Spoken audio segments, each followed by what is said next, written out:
અંકલેશ્વરમાં નામશેષની રહી ગયેલ કોંગ્રેસમાં શહેર અને તાલુકા કોંગ્રેસ પ્રમુખ તરીકે પુનઃ એકવાર જૂના જોગીઓની જ પસંદગી કરવામાં આવતા વર્ષોથી કોંગ્રેસ સાથે જોડાયેલા કોંગ્રેસીઓ મનોમન નારાજ થયા છે. અંકલેશ્વરમાં ભાજપમાં તાજેતરમાં જ તાલુકા સ્તરમાં થયેલા ફેરફાર બાદ પણ કોંગ્રેસને તાલુકાના મંડળમાં નવા જૂની કરવાનું ન સૂચ્યું હોવાના પ્રશ્ન ઉઠી રહ્યા છે.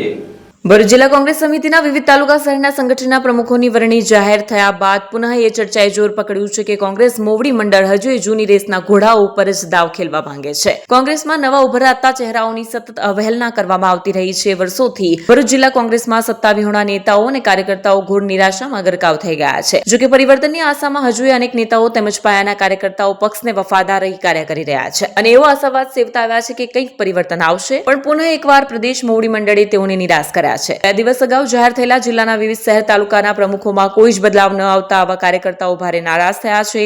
અંકલેશ્વર શહેર કોંગ્રેસના પ્રમુખ તરીકે પુનઃ ભૂપેન્દ્ર જાનીની વરણી કરવામાં આવી છે. તો તાલુકા કોંગ્રેસ પ્રમુખ તરીકે જૂના જાણીતા ગિરીશ પટેલ નિયુક્ત થયા છે. આ યાદી જોતા એવું લાગી રહ્યું છે કે કોંગ્રેસમાં કોઈ નવો ચહેરો જ નથી કે પછી કોંગ્રેસ મોવડી મંડળ હજુ એ જૂની ઘરેડમાં જીવવા માંગે છે. અંકલેશ્વર શહેર કોંગ્રેસના પ્રમુખ તરીકે અન્ય સક્રિય દાવેદારો હતા જ, પરંતુ પુનઃ એકવાર ભૂપેન્દ્ર જાનીની પસંદગી થઈ, જેના તીવ્ર પ્રત્યાઘાતો કાર્યકરોમાં જોવા મળી રહ્યા છે. જો પક્ષનું લાંબા સમયથી કાંઈ ઉપજતું ના હોય તો નવા ચહેરાઓને તક આપવી જોઈએ તેવી લાગણીઓની પ્રદેશ મોવડીઓએ અવહેલના કરી તેવી ચર્ચાએ જોર પકડ્યું છે. બીજી તરફ ભાજપમાં નવા ચહેરાઓને તક આપવામાં આવી રહી છે, ત્યારે ભરૂચ જિલ્લા કોંગ્રેસમાં રાજકીય ઈચ્છાશક્તિ મરી પરવારી હોય તેવું લાગી રહ્યું છે.